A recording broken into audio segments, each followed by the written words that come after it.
Okay, so I did chapter 13 this time. It's the case of ethics in immersion journalism.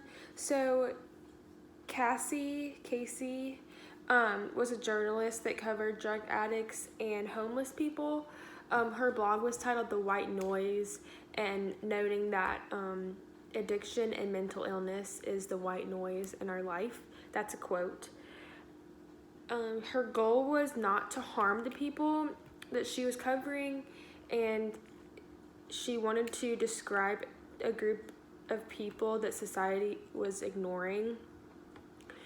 She ultimately became friends with her sources and let some of them stay in her home while they were trying to find housing.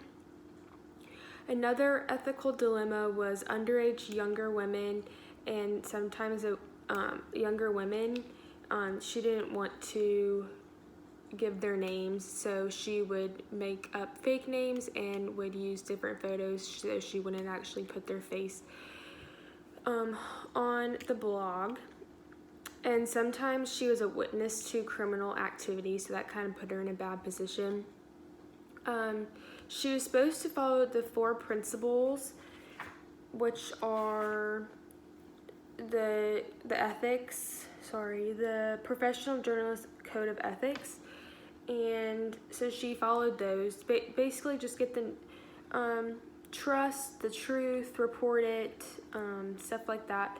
So after 4 years, she found there was little hope, and she left the project ultimately, and went to do other things. Okay, so for question 1, it asks, when is it justified to become friends with your sources? I don't think you're supposed to become friends with your sources. I think that was one of the points they made, that they don't recommend you becoming friends with them. I think it just puts you in a sticky situation, and if something legal were to happen, or criminal stuff like that, I feel like, and you're friends with them, I just feel like you shouldn't put yourself in that situation. It is sometimes easier to report on someone when you are friends with them, because you know them really well and you feel like you can show the world the right way that the person is. But I just feel like it's not good to become friends with sources. Does it matter whether a source is a public figure? I would still say no, don't be friends with them. I feel like a public figure is even worse to become friends with, because they're in the public eye, and the person could have a lot of controversy, and I just feel like you should report on the truth and just keep it professional, because that's when you become friends and relationships. I feel like that's when the lines get blurred. Okay, so for number 2, it asks, what other situations in which you think the use of anonymous sources is justified? I think it's good if, like I said earlier, if they're underage. I feel like their identity needs to be kept a secret for their well-being, so stuff like that. Would you agree with some journalistic critics who say that anonymous sources are cited far too often? Yeah, everyone's like, I don't want to say anything, I'll go anonymous or whatever, I feel like people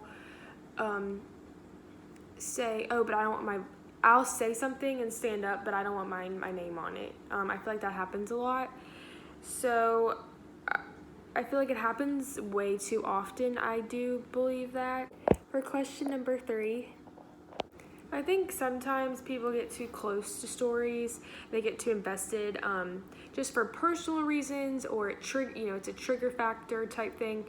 So I think there were some disadvantages to her closeness, just because she was too personally involved, like letting them spend the night with her, or Thanksgiving. I think one time they said that she had Thanksgiving dinner with them. So I feel like like I said earlier, the lines get blurred, and I think you just speaking the truth and writing on the truth gets blurred with, well, they didn't, this didn't happen to them, on their own.